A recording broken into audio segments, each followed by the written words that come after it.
ভাইরে 2024-25 এই সিজনে বার্সেলোনা রিয়াল মাদ্রিদের অ্যাটাকারদের মধ্যে কারা সেরা? আসেন একটু হিসাব নিকেশ মিলিয়ে নিই। দুই দলের সেরা 5 জন করে অ্যাটাকার নিয়েই আজকের এই ভিডিওটি সাজানো। প্রথমে চলুন আমরা ক্যাম্প নুতে একটু হেঁটে আসি। ওইখান থেকে Lamine Yamal, Raphinha, Lewandowski, Ansu Fati ও ফেরান টরেসকে তাদের সেরা অ্যাটাকার হিসেবে ধরেই আজকের এই আলোচনাটা করব। আবার ওইদিকে যদি সান্তিয়াগো বার্নাব্যুতে আমরা দৌড়ে যাই যে ওইখানে সেরা 5 জন অ্যাটাকার কারা আছে, তাহলে আমরা এইখানে দেখতে পারি যে Vinicius Junior, Kylian Mbappe, Rodrygo Goes, ঘূর্ণিঝড় এন্ড্রিক ও আর্দা গুলার, এই 5 জনকে নিয়ে ভিডিওটা সাজানো। আসেন কথা না বাড়িয়ে এবার মূল আলোচনায় যাই। দেখেন বার্সার এই 5 জন সব কম্পিটিশন মিলিয়ে এইবারের সিজনে 11,426 মিনিট টোটাল ম্যাচ টাইম পাইছে। আবার মাদ্রিদের 5 অ্যাটাকাররা মিলে 10,654 মিনিট সময় খেলছে।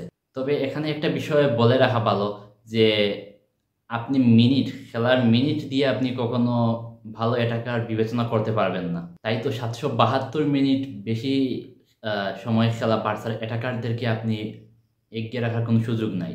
তবে গোলের হিসাব করলে বার্সার অ্যাটাকাররা সেরা নাকি রিয়াল মাদ্রিদের অ্যাটাকাররা সেরা, সেই হিসাবটা খুবই ইজিলি বের হয়ে আসবে আমাদের মধ্যে। এই সিজনে বার্সার অ্যাটাকাররা মোট 85টি গোল করছে, ওইদিকে আবার মাদ্রিদের অ্যাটাকাররা করছে মাত্র 62টি গোল। এই জায়গায় ঢের এগিয়ে বার্সার অ্যাটাকাররা। যখন গোলটা মিনিট প্রতি হিসেবে আসবে তখন দেখা যাচ্ছে যে প্রতি 134 মিনিটে বার্সার অ্যাটাকাররা একটা করে গোল পাচ্ছে।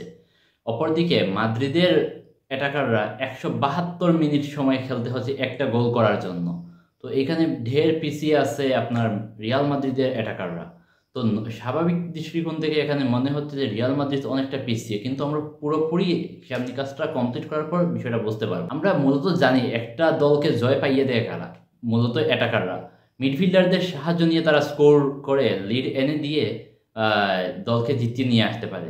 আর রিয়াল মাদ্রিদ এর অ্যাটাকাররা এই সিজনে গোল কম পাচ্ছে, যেই কারণে প্রায় ম্যাচেই দেখা যাচ্ছে জয়বঞ্চিত থাকতে হচ্ছে এইবার রিয়াল মাদ্রিদ। এই সিজনে আবার বার্সার অ্যাটাকাররা মোট 199টি অন টার্গেট শট নিছে। ওই জায়গায় আবার রিয়াল মাদ্রিদের অ্যাটাকাররা নিচ্ছে 189টি অন টার্গেট শট। যদিও এখানে কম্বিনেশনটা খুবই কাছাকাছি একটা বিষয়, তবে মিনিট প্রতি যখন হিসাবটা আসে তখন বার্সেলোনার অ্যাটাকাররা প্রতি একটা অন টার্গেট শট নিতে 57.4 মিনিটের মতো সময় ব্যয় করছে, আর রিয়াল মাদ্রিদের অ্যাটাকাররা নিচে 56.3 মিনিটের মতো করে সময়। যখন আপনি অন টার্গেট শটকে গোলে কনভার্ট করবেন তখন হিসাবটা আরও একটু ক্লিয়ার হয়ে যাবে। বার্সা সাধারণত একটা গোল করতে 2.3টা করে অন টার্গেট শট খেলতে হয়েছে। একটা গোল পেতে 2.3টা করে অন টার্গেট শট খেলতে হয়েছে। ওইদিকে রিয়াল মাদ্রিদ কয়টা 3.05টা শট নিতে হয়েছে একটা গোল পাওয়ার জন্য। মানে এইখানে হিসাব নিকেশ মানে দেখা যাচ্ছে যে অন টার্গেটের হিসাবে গেলেও গোল করতে কিছুটা পিছিয়ে আছে আপনার রিয়াল মাদ্রিদ।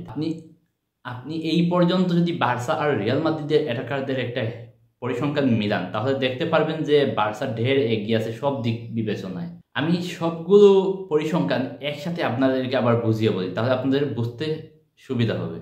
বার্সেলোনার অ্যাটাকাররা এই পুরো 24-25 সিজনে মোট 85টা গোল করছে। অ্যাটাকাররা বলতে যে 5 জন আমি হিসাব করছি ওই 5 জন, তার জন্য আবার 134 মিনিট করে সময় লাগছে প্রতি একটি গোলের জন্য। আবার ওই দিকে যদি আপনি অন টার্গেট হিসাব করেন মোট অন টার্গেট নিচ্ছে 199টা, আর প্রতি একটা গোল পেতে মোট 2.3টা করে অন টার্গেট শট নিতে হয়েছে গোলবারে। ওই একটা অন টার্গেট শট নিতে তাদের সময় লাগছে আবার 57.4 মিনিটের মতো সময়। অন্যদিকে স্প্যানিশ অন্য জায়ান্ট রিয়াল মাদ্রিদ তারা মোট গোল করছে রিয়াল মাদ্রিদের অ্যাটাকাররা হবে যে মোট গোল করছে 62টি, আর প্রতিটি গোলের জন্য সময় ব্যয় করছে তারা 172 মিনিট সময়। টোটাল অন টার্গেট শট নিছে 189টি। আবার ওই দিকে দেখা যাচ্ছে যে প্রতি 3.05টি অন টার্গেট থেকে একটি করে গোল আসছে। আবার 56.3 মিনিটে প্রতি 56.3 মিনিটে একটি করে তারা অন টার্গেট শট নিতে পারছে।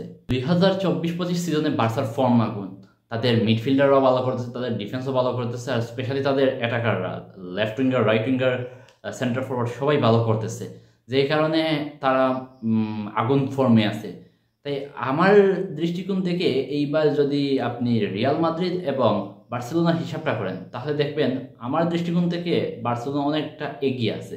কারণ আপনাদের এক একজনের মত এক এক রকম হতে পারে, বাট পরিসংখ্যান বলতেছে যে বার্সেলোনার কিছুটা এগিয়ে আছে।